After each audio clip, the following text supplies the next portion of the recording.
Thank you so much for joining us for another edition of All Angles. I'm Dion Shaxmiller. Yes, we start laughing. The program not even started. Very special welcome to our viewers on onespotmedia.com. Now, last week, the IAAF announced new regulations that will force athletes like South Africa's Caster Semenya to take testosterone-reducing medication or compete with men or compete in a category known as intersex. Now, are the new rules unfair, and what are the implications? Joining us this evening to talk about those issues, we have Dean at the Faculty of Sport at the University of the West Indies, Dr. Akshay Mansingh, sports academic and sports historian, Dr. Julian Cresso, senior sports producer and reporter at TVJ, Karen Madden, and also sports medicine specialist, Dr. Paul Wright. Before we get to all our guests, so here's TVJ's Giovanni Dennis, who's going to give us an overview.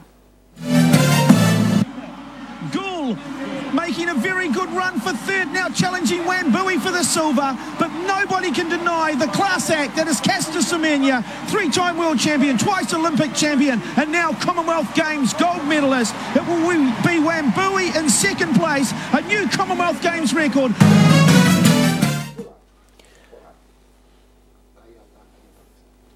So that was the final of the women's 800 meters at the Commonwealth Games in Australia last month. Jamaica's Natoya Gould finishing third in that event, won by the Australian pair of Caster Semenya from South Africa, who came first, and Margaret Wambui, who is from Kenya, who came second. You know, both athletes are controversial figures in female middle distance running because of their biological makeup and their appearance. Caster Semenya, as history shows and as is widely known, because of her higher testosterone levels, has been a controversial figure in the sport of track and field. Now, if the World Athletics governing body has its way, that's the IAAF, come November, new regulations will mean that athletes like Caster Semenya will have to take testosterone lowering or testosterone suppressing medication in order to still compete with women or run with men.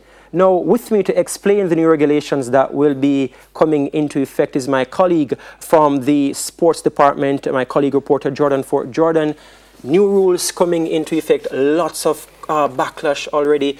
Explain what these rules are and what they mean.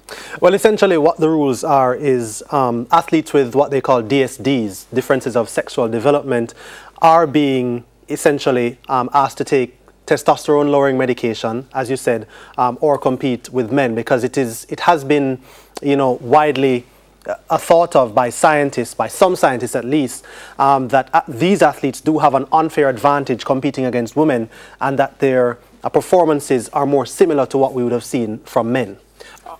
We know this is not the first time an issue like this is coming up in athletics. With Caster Semenya in 2009, her issue is widely known. But how far along, how long has this been an issue in athletics? Actually, it's been a very wide issue, and there has been a long history of these athletes who are considered intersex or maybe a little bit ambiguous in athletics, in fact, in sport overall. And it usually is relating to female athletes.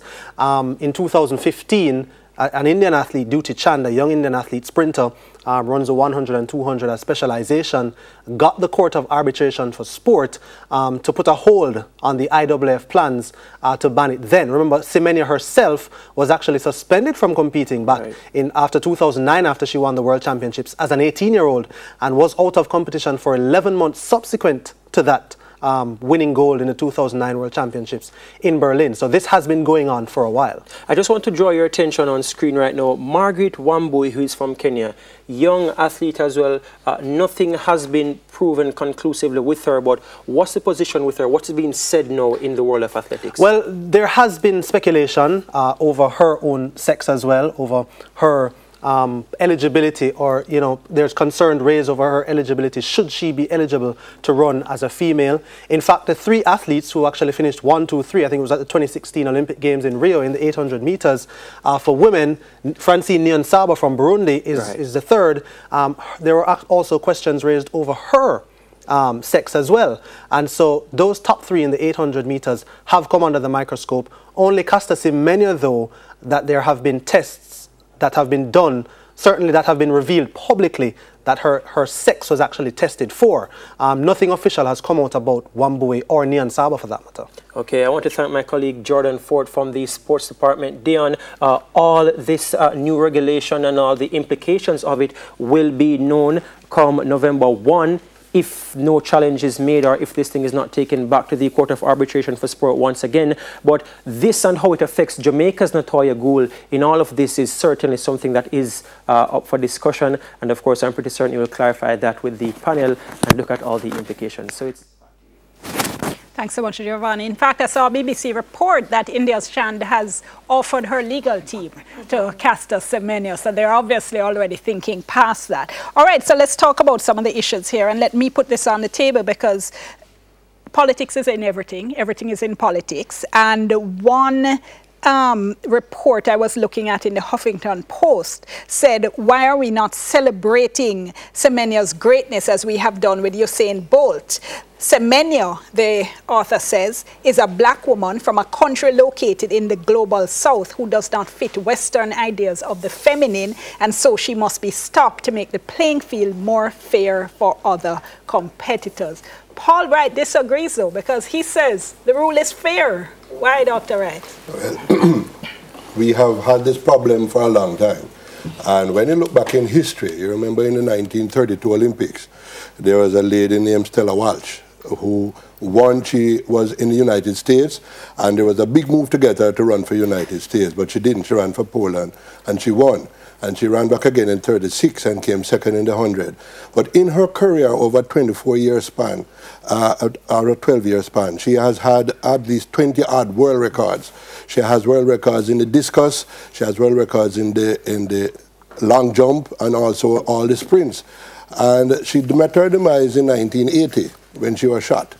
And at her she had to have a post-mortem, and at her post-mortem it was discovered that she had male external genitalia. And I think this started the IWF and the world bodies to start looking seriously at this. And I've been away with teams as a doctor for teams, and I've had Jamaican female runners subjected to buccal smears, where they're trying to find out if these are really ladies or men, you know, the XX and the XY. And this was very embarrassing at the time, and it was really... Some people took an objection to this, but what they wanted to do is to make sure that ladies were running against ladies, because it is well known in medical and in every aspect that men have an advantage over women because of the levels of testosterone from puberty. When you're born, you have a little more testosterone than the ladies, but in time, you have up to 10 to 30 times more testosterone effects than women.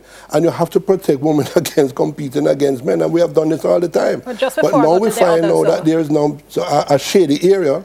We have a rule for it. Which is where I was going, because when we're comparing how we looked at gender in the 1930s compared to how we look at gender today, it's a completely different issue. It's a completely different thing. And how do you really draw that line? Because that was one of the concerns that had arisen in the Chand case. I see Dr. Mansing want to come in, so I'll let him come in here, because that was one of the concerns that Chand raised before the Court of Arbitration for Sports, that the IWF was drawing arbitrary lines. They had no real baseline from which to measure. Dr. Mansing. Indeed, yes. I think there are two or three things we have to put in perspective. In common life, we would not necessarily be saying that these ladies are not ladies or they're not females. What we're saying is that in sport, when they're running against other ladies, their testosterone levels are extremely high. Now, those who have very, very high testosterone levels, they've actually said are intersex or you know, just not male, not female in between. But the reality is if they went through life without ever running a race, they would all be considered female. So I think we have to be sensitive about that. The problem is that they, through no fault of their own, have got very high testosterone levels, and as Dr. Wright said a while ago, that gives you an unfair advantage. And when your levels are up to 15 times that of what the rest of the field has, it's going to give you an unfair advantage. And you're seeing that, and as you heard in the report by Julian a while ago, it's going to end up being a race amongst people who are just on that fringe of intersex. racing against people who are supposed to be of a certain gender, and that's female in this case. But where do you determine what is an unfair advantage and what is not when it occurs? Naturally, again, another author says this. Usain Bolt is the fastest man alive due in part to the length of his legs, an abnormally high percentage of fast twitch fibers. These are traits he was born with, just like Semenya's additional testosterone. To put it differently, no one has ever tried to disqualify an NBA player from competing because he was too tall. Where do we draw the line and say it's okay to have this natural advantage but not this one? I think, you know, when you're talking about male sports and female sports, and that's where the line is drawn. If you're talking about weight categories, and that's where the line is drawn. Say, when you go to boxing, heavyweight will always win over a flyweight, which is why you distinguish them. In athletics, they've said is you have male races and you have female races, and then you have Paralympics. And the reason the Paralympics was there was once again because it was felt at one time that people who had disabilities could not compete against people with abilities. What you're going to find in the next 10, 15 years, they're going to outrun people with abilities because of science and technology and their prostheses. Point is that it's the categories that you have within your sport. And if your sport says male and female, then anybody who doesn't fall amongst the norms of those two is going to have to be looked upon differently. So, you know, in cricket, for example, we'd spoken about Muralidharan's action and the fact that he had a natural bend in his elbow. But they had to scrutinize that law, study it further, and see that there was no unfair advantage. Likewise here, they scrutinized it and found that there was an unfair advantage. Karen? My challenge, Dion, is exactly some of the issues that Drs. Mansing and Wright brought up. Because even though I concede that if you, to the extent that you have a higher level of testosterone than the other women in the race, then perhaps you have an unfair advantage. But to what extent is that unfair advantage the IAAF has yet to prove? Secondly, how do you decide which women you ask to take testosterone-reducing drugs? Are you going to depend on them to look obviously with DSDs such as a Caster Semenya, or are you going to ask them to subject themselves to the humiliation of gender testing as Caster Semenya had to endure in 2009? Hold that thought for me, because we're just about at the break. So let's go to the break. We'll come back. I'll let Karen finish up, and Dr. Cressa will come in as well. Remember, you can tweet along with us. TVJ All Angles is our hashtag. We'll want to hear from you as well. Soon come.